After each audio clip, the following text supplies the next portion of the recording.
चलिए, angle bisectors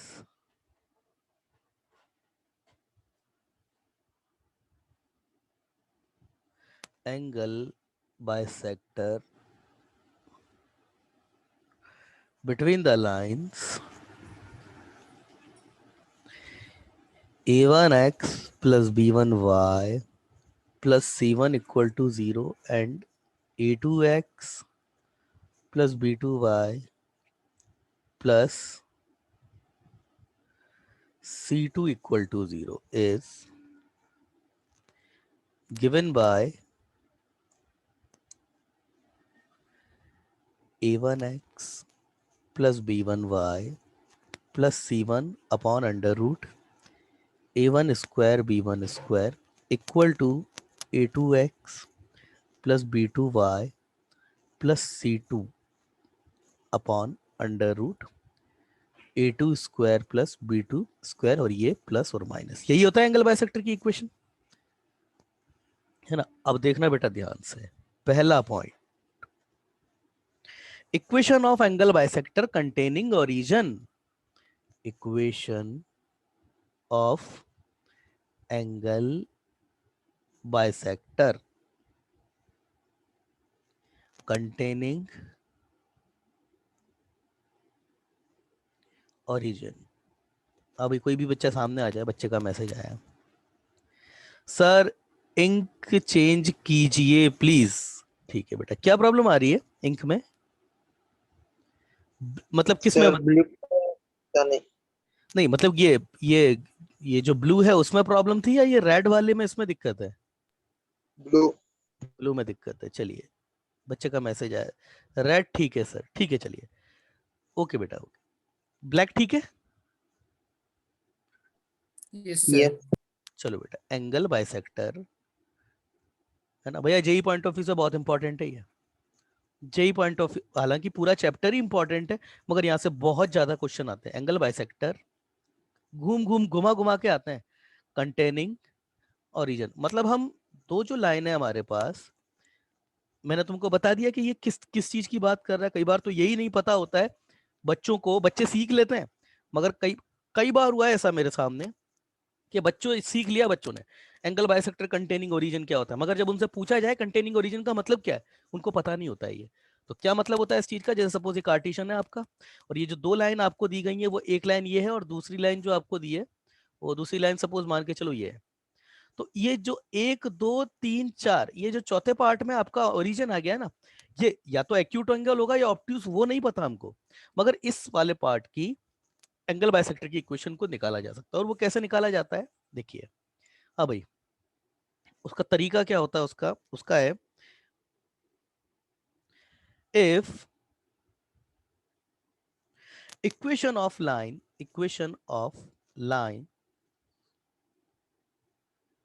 ये वाली इंक सही है क्या?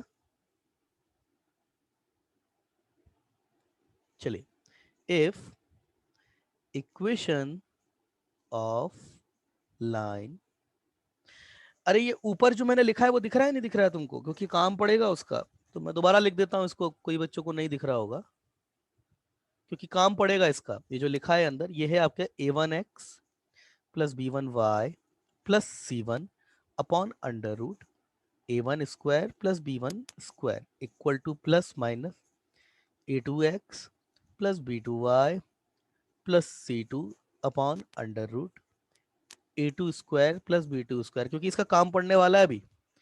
If equation of lines are written lines are written with constant term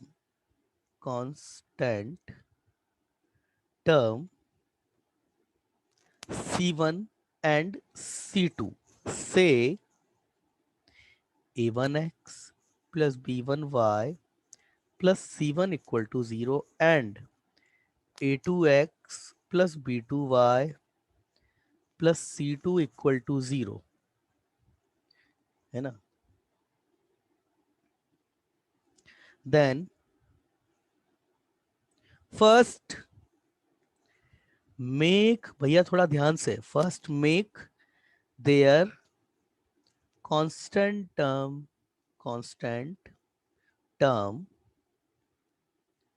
positive, positive if, है ना, by first their positive, first make their constant term positive. इससे ज्यादा स्टेटमेंट ये होगा, है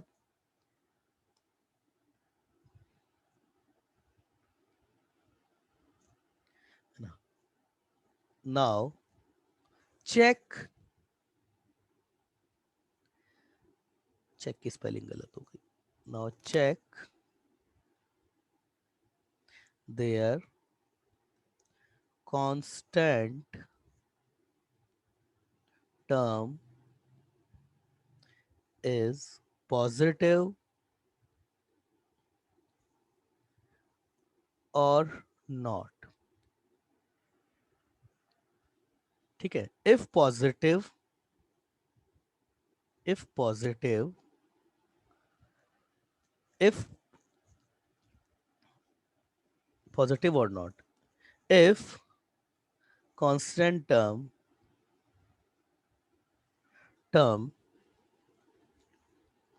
is not positive,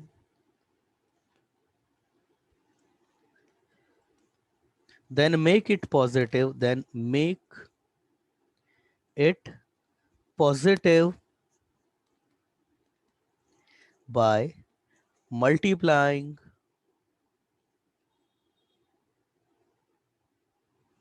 equation of line by -1। ठीक है, अब after making constant term positive, apply above formula। कौन सा, जो ऊपर लिखा है above formula, ये वाला, ठीक है ना। Now angle bisector by taking plus sign gives us angle bisector containing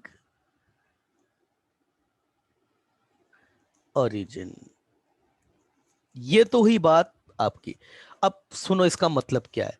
बेटा मान करके चलो आपको लाइन की दो इक्वेशन दी, कोई भी इक्वेशन, जैसे x plus y plus one equal to zero, दूसरी x minus y minus seven equal to zero. तो वो क्या बोलता है कि इनकी कांस्टेंट टर्म को सबसे पहले पॉजिटिव बनाओ। और मैं तो ये कहता हूं कि अगर एंगल बाइसेक्टर का इक्वेशन अगर क्वेश्चन आ गया, जैसे ही तुम पढ़ लो ना क्वेश्चन में कि एंगल बाइसेक्टर की बात कर रहा है, सबसे पहला काम क्या करो, लाइन जो गिवन है ना उनकी कांस्टेंट टर्म पॉजिटिव बनाओ।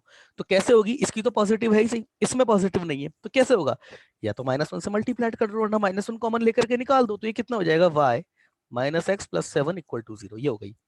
अब फॉर्मूले में जमाओ, तो x plus y plus one upon under root one का स्क्वायर टू, और ये कितना हो जाएगा, y minus x plus seven, अच्छा प्लस माइनस भी आएगा, अपॉन अंडर रूट ये भी वन का रूट टू का वन का स्क्वायर रूट टू। ऐसा करने के बाद अगर कांस्टेंट टर्म पॉजिटिव तुमने बना ली है, तो आंख बंद करके प्लस का साइन जब तुम सेलेक्ट करोगे ना, तो वो जो एंगल बाइसेक्टर आएगा वही ओरिजिन कंटेनिंग सेक्टर वाले, ओरिजिन कंटेनिंग वाले पार्ट का एंगल बाइसेक्टर हो जाएगा। इतना सिंपल है निकालना। क्लियर हुई बात, बात क्लियर हुई, बात की कुछ नहीं करना, कांस्टेंट टर्म पॉजिटिव बना लो। और कांस्टेंट टर्म कहाँ पॉजिटिव, ये गलती मत कर देना, क्योंकि कई बार तो बच्चे जो गलतियां करते हो, बता तो बच्चे क्या गलती करते हैं ना, इक्वेशन दी ये वाली, इसमें फॉर्मूला लगा देंगे, जैसा दी है ना उसी में ही फॉर्मूला लगा दिया, ये प्लस और ये माइनस, और ये x minus y minus seven upon root two. फिर क्या करेंगे ना, मैंने कहा कि कांस्टेंट टर्म पॉजिटिव है, तो वो कांस्टेंट टर्म यहां पॉजिटिव करते हैं, मतलब क्या, यहां से माइनस कॉमन लेंगे, और यहां से माइनस कॉमन लेके, सपोज यहां से माइनस कॉमन लिया तो ये तो हो गया प्लस, ये हो गया माइनस, ये हो गया प्लस, और जो माइनस यहां से निकला ना, उसकी वजह से इसका साइन उल्टा कर देते हैं। इसको कर देंगे माइनस प्लस। अरे बेवकूफ, इसका मतलब क्या हुआ? क्या मतलब हुआ इस चीज का? कोई मतलब नहीं है इस बात का, और फिर यहाँ से प्लस साइन ले लेंगे, तो ये गलती नहीं करनी है। जो हमको इक्वेशन दी है ना, उसी में ही फॉर्मूला लगाने से पहले को आपको पॉजिटिव बनाना है, फॉर्मूला लगाने के बाद नहीं। पहले बनाना है, ये काम पहले करना है। पहले पॉजिटिव, और मैं तो कहता हूँ एंगल बाइसेक्टर का क्वेश्चन जैसे ही दिख जाए ना, लाइन के कांस्टेंट टर्म को पहले ही पॉजिटिव बना लो, सारा काम ही बाद में करना है। क्लियर हुई बात? बात क्लियर हुई? Yes sir. Yes sir. ठीक है ना, ये काम, ये सबसे इंपॉर्टेंट चीज बता रहा हूँ। ये तो हुआ एक पार्ट। और एंगल कंटेनिंग, और angle containing origin, sorry angle bisector containing origin, इसकी इक्वेशन कैसे आएगी, ये तो निकल के आ गई। अच्छा बेटा एक बात बताओ, ये जो हमारे पास दो लाइन थी, ये ओरिजिन सपोज बेटा चौथे सेक्टर में था, तो ये हमारे पास इसका चौथे सेक्टर का एंगल बाइसेक्टर आ गया। क्लियर है? बोलो भाई, क्लियर है ना? Yes sir. अच्छा, मगर ये एंगल बाइसेक्टर या तो एक्यूट का होगा या फिर ऑब्ट्यूज का होगा, इनमें से एक का तो होगा ना भाई। आपका यस। ओरिजिन जो है वो इन दोनों में से किसी एक पार्ट में ही तो होगा, या तो एक्यूट एंगल पार्ट में होगा या फिर ऑब्ट्यूज एंगल वाले पार्ट में होगा। और तो ऐसा तो है नहीं ना कि कहीं भी ऐसा, सर लाइन पर भी तो हो सकता है। अगर किसी एक लाइन पर अगर ओरिजिन आ रहा होगा ना, तो फिर उस लाइन में कांस्टेंट टर्म नहीं होगी। जैसे दुनिया के किसी भी कर्व पे 2D में, अगर आपके पास किसी कर्व पे अगर ओरिजिन लाई करता है ना, तो उसके उसमें कांस्टेंट टर्म नहीं होगी। जैसे ओरिजिन से पास होने वाली लाइन इस फॉर्म में होती है, y इक्वल टू mx, सी होता ही नहीं है उनमें। सी आपका जो है वो जीरो होता है ना। तो अगर किसी लाइन पर ही ओरिजिन लाई कर रहा होगा ना, तो फिर वो लाइन ही आपको y इक्वल टू mx की फॉर्म में या a1x प्लस b1y की फॉर्म में, उसमें c होगा ही नहीं, है ना। तो वो तो एक ऑब्वियसली एक डिफरेंट केस है। उस केस में तो फिर ये क्वेश्चन ही नहीं बनेगा आपका, एंगल कंटेनिंग वाले पार्ट का बाइसेक्टर निकालो, वो क्वेश्चन बनेगा ही नहीं। इतना बेवकूफ नहीं है वो, जो मतलब बच्चों को ऐसा बेवकूफ समझे, है ना। तो अब हम ये देखेंगे कि आपका ओरिजिन कहाँ पे लाई करता है। ये हम देख लेते हैं कि ओरिजिन आपका एक्यूट एंगल में लाई करता है या ऑब्ट्यूस एंगल में लाई करता है। तो देखिए, equation of angle bisector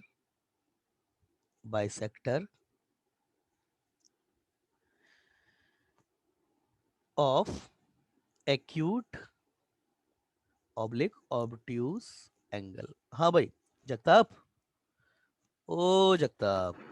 yes sir. अच्छा बेटा एक बात बताओ, एक्यूट एंगल बाइसेक्टर निकालने का टोटल प्रोसेस अभी जो तुमने देखा वो क्या था? जल्दी बताओ, क्या प्रोसेस है? एक्यूट एंगल पूरा हमने कवर किया, उसको निकालने का क्या तरीका है? रिप्लाई करो, रिप्लाई करो भाई, ऐसे मत करो यार, क्या तरीका है?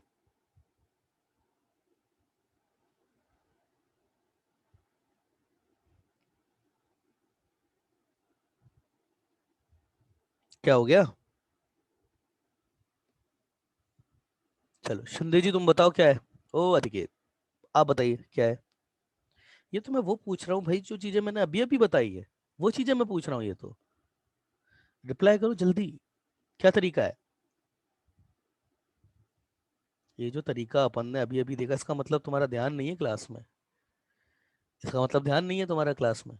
जबकि मैं लिख चुका हूँ कि ये जेई पार्ट से बहुत ज्यादा इंपॉर्टेंट है, इसका मतलब तुम देख ही नहीं रहे हो क्लास में।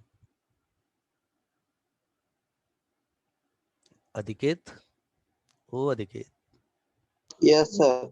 क्या तुमको नहीं पता है क्या? सिंपल सी बात है भाई, आपके पास जो भी लाइन आपको गिवन है उनका कांस्टेंट टर्म पॉजिटिव बना लो, कांस्टेंट टर्म पॉजिटिव बना करके प्लस साइन के रिस्पेक्ट में जो भी एंगल बाइसेक्टर आएगा वो आपका कंटेनिंग ओरिजिन वाला, जो मतलब एंगल कंटेनिंग ओरिजिन वाले पार्ट का एंगल बाइसेक्टर है। अब एक्यूट और ऑब्ट्यूस में क्या करना है? एक्यूट ऑब्ट्यूस में बाकी सारी चीज वही है। फर्स्ट मेक कांस्टेंट टर्म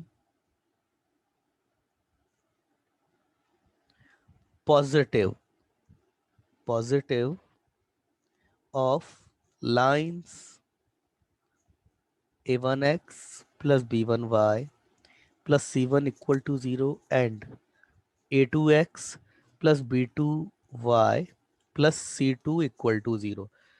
अभी मैंने क्या बोला है बताया आपको कि सबसे पहले लाइन की कांस्टेंट टर्म जो है, पहले मतलब एंगल कंटेनिंग ओरिजिन वाले पार्ट का कैसे निकालते हैं। गिवन लाइन की कांस्टेंट टर्म पॉजिटिव बना लो, फॉर्मूले में रखने के बाद प्लस साइन ले लो, वही जो है वो ओरिजिन वाले पार्ट का एंगल बाइसेक्टर आ जाएगा। ठीक है ना। तो ये हमारे पास अब एक्यूट और ऑब्ट्यूज कैसे पता लगाते हैं वो देखो। अब सबसे पहले ये काम तो सब में करना है आपको कि जो है वो ये कांस्टेंट टर्म जो है वो पॉजिटिव बना लो। अब देखना यहाँ पे a1 a2 plus b1 b2, इन दोनों के कांस्टेंट टर्म पॉजिटिव है इस केस में। a1 a2 plus b1 b2 का साइन तुम चेक करो, ठीक है ना। इसका sign check the sign, check the sign, check the sign of a1 a2 plus b1 b2, इसका साइन चेक करो। अब इसके साइन में क्या क्या पॉसिबिलिटीज हैं, तो इसकी टेबल बनेगी और वो मैं टेबल बना रहा हूं, थोड़ा सा टाइम लगेगा, मगर ये जो आपका एक पार्ट है ना जेई पॉइंट ऑफ व्यू का, वो क्लियर हो जाएगा आपका। देख लो इधर, बस देखते जाओ, कुछ नहीं करना है, इसका प्रूफ बाद में, अभी नहीं, आज टाइम भी कम है ना। तो इसकी टेबल मैं बना रहा हूँ, टेबल में आपके 3 पार्ट बनेंगे, फर्स्ट और ये सेकेंड, और इधर भी 3 पार्ट बनेंगे। तो वो 3 पार्ट जो बनेंगे वो भी बना ही देते हैं। ये 1, ये 2 और ये 3। आ गई। पहला है if sign of a1 a2 plus b1 b2 plus b1 b2, ये है फॉर ऑब्ट्यूज एंगल बाइसेक्टर, और ये है फॉर एक्यूट एंगल बाइसेक्टर। हाँ भाई, देखो भाई, अब मैं इस टेबल को जो है वो फिल कर रहा हूं। आपने a1 a2 b1 b plus b1 b2 का साइन चेक किया। अभी तक हमने क्या किया है, अभी तक हमने ये किया है कि हमने गिवन लाइन की कांस्टेंट टर्म को पॉजिटिव बनाया, पॉजिटिव बनाने के बाद हमने उसको फॉर्मूला में रखा। कौन सा फॉर्मूला है, जो प्रीवियसली डिस्कस किया है उसमें। इसमें प्लस लेने पर आपका, इसमें जैसे ही आप साइन प्लस को पिक करोगे, प्लस साइन के रिगार्डिंग जो एंगल बाइसेक्टर आएगा वो ओरिजिन का आएगा। अब देखिए ऑब्ट्यूस और एक्यूट में क्या करते हैं, आपने a1 a2 plus b1 b2 का साइन चेक किया, इसके 2 केसेस हैं, या तो ये प्लस हो जाएगा, अगर ये प्लस आ गया, अगर ये प्लस आ गया तो ऑब्ट्यूस के लिए use plus sign for obtuse angle bisector, angle bisector, ठीक है। तो ऑब्वियसली एक्यूट के लिए कितना आएगा, minus sign, use minus sign, use minus sign for acute angle bisector. और अगर ये माइनस आ गया आपका, तो इसमें use minus sign for obtuse angle bisector and use plus sign for acute angle bisector. Simple सी बात है बिल्कुल। कांस्टेंट टर्म दोनों लाइन की पॉजिटिव बना ली, a1 a2 plus b1 b2 का साइन चेक करो आप। a1 a2 b1 b2 का साइन अगर पॉजिटिव आ गया तो इस वाले फॉर्मूला में, किस वाले, इस वाले फॉर्मूला में प्लस लेने पर जो एंगल बाइसेक्टर आ रहा था ना, वही ऑब्ट्यूज का था। मतलब ओरिजिन वाला जो आ रहा था ना, वही आपका ऑब्ट्यूज का था। इसका मतलब ओरिजिन जो है वो ऑब्ट्यूज एंगल में है। और माइनस लेने पर, अब जब प्लस लेने पर ऑब्ट्यूज आ रहा है तो माइनस लेने पर एक्यूट ही आएगा। दूसरा, अगर a1 a2 plus b1 b2 का साइन जो है वो नेगेटिव आ गया, तो माइनस लेने पर जो एंगल बाइसेक्टर आएगा वही आपका ऑब्ट्यूस एंगल का होगा। तो प्लस लेने पर किसका आ जाएगा, एक्यूट का आ जाएगा। मतलब इस केस में आपका ओरिजिन जो होगा वो एक्यूट एंगल बाइसेक्टर में होगा। बात क्लियर हुई, बात क्लियर हुई। Yes sir. चलिए, इसको तुमको समझ के आना है कल। अब इसके आगे का पार्ट जो है वो हम कल डिस्कस करेंगे। Thank you.